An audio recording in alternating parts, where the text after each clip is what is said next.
بسم اللہ الرحمن الرحیم إلا الذين تابوا من قبل أن تقدروا عليهم فاعلموا أن الله غفور رحيم يا أيها الذين آمنوا اتقوا الله وابتغوا إليه الوسيلة وجاهدوا في سبيله لعلكم تفلحون۔ لیکن ہر جگہ کی طرح اللہ کا دروازہ بند نہیں ہوتا کسی پر۔ آیت نمبر 34 میں فرمایا الا الذین تابوا، سوائے ان لوگوں کے جنہوں نے توبہ کر لی، من قبل ان تقدروا علیہم، قبل اس کے کہ تم نے ان پر قدرت پا لی ہو۔ یہ نہیں کہ پکڑے گئے اب کہ توبہ کر رہے، اب نہیں،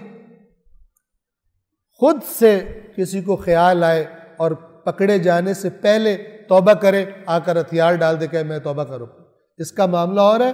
اور جس کو پکڑ لیا جائے پھر کہ اب میں توبہ کر رہا ہوں، اس کی توبہ اس طرح کروں، وہ اللہ اور اس کا معاملہ الگ ہے آخرت کا، لیکن دنیا میں اس کو سزا دی جائے گی۔ فَاعْلَمُوا أَنَّ اللَّهَ غَفُورٌ رَحِيمٌ، پس جان لو کہ اللہ بڑا مغفرت کرنے والا اور رحیم ہے۔ جیسے ہی کوئی انسان اپنی اصلاح کی طرف آ جاتا ہے، اللہ تبارک و تعالیٰ بھی فوراً اس کی مغفرت اور رحمت کے ساتھ استقبال کرتا ہے اس کو۔ لیکن جو برے ہیں وہاں پر خداوند عالم کا قانون بھی سخت ہے۔ 35 نمبر آیت، یا ایہا الذین آمنوا اتقوا اللہ وابتغوا الیہ الوسیلہ وجاہدوا فی سبیلہ لعلکم تفلحون۔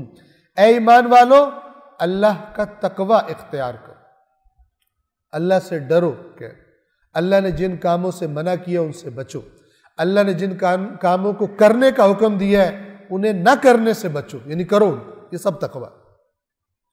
وَابْتَغُوا إِلَيْهِ الْوَسِيلَةَ، اور اس کی طرف وسیلہ تلاش کرو، اس کے قرب کو تلاش کرو، اس کے قریب ہونے کے لیے۔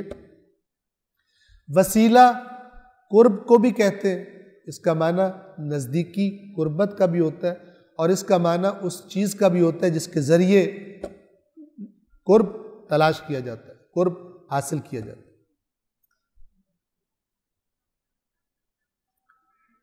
اس کا معنی وسیع ہے، ہر وہ عمل، ہر وہ بات، ہر وہ کام، اور اسی طرح جیسے رسول اللہ، اہل بیت اطہار،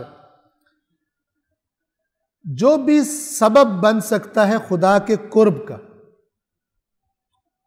ہدف کیا ہے؟ اللہ کی ذات۔ تم تلاش کرو، ڈھونڈو اس کے قرب کو کیسے حاصل کر سکتے، یہ معنی۔ چونکہ ضروری ہے میں آپ کی خدمت میں جو میں نے نوٹ کی تھی میں وہ روایات آپ کو سنا دوں۔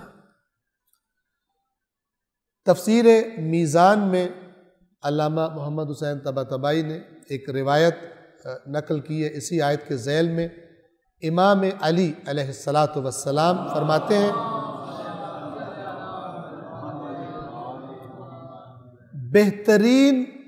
وہ بہترین وسیلہ، سنیے، وہ بہترین وسیلہ کہ جس کے ذریعے اللہ کے نزدیک ہوا جا سکتا ہے وہ ہے اللہ اور اس کے رسول پر ایمان، اللہ کے راستے میں جہاد، اخلاص، نماز قائم کرنا، زکوٰۃ ادا کرنا، ماہ رمضان میں روزہ رکھنا، حج کرنا، عمرہ کرنا، صلہ رحم کرنا، چھپا کر اور اعلانیہ خدا کے راستے میں خرچ کرنا اور نیکیاں کرنا، یہ سب وسیلے ہیں۔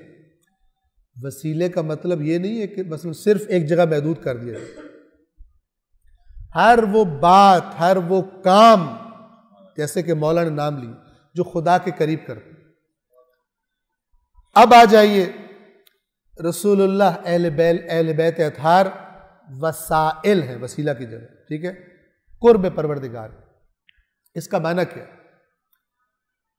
اس کا معنی یہ نہیں ہے کہ ہم دعا مانگے آپ ہمارا وسیلہ ہیں، آپ ہمارا وسیلہ ہیں، بس کہیں صحیح لیکن ان کو حقیقت میں وسیلہ بنائے نہیں.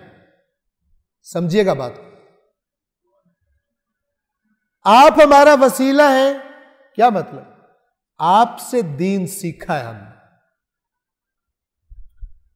آپ کی سیرت سے ہم صحیح راستے پر چلیں گے،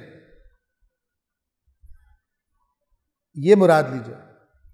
ایک دفعہ نہیں، آپ سے زندگی کا طریقہ نہیں لینا، لیکن آپ اللہ کے پاس ہمارا وسیلہ ہے. یہ دھوکہ ہے، یہ دھوکہ ہے، یہ خطا ہے. اللہ العلی العظیم.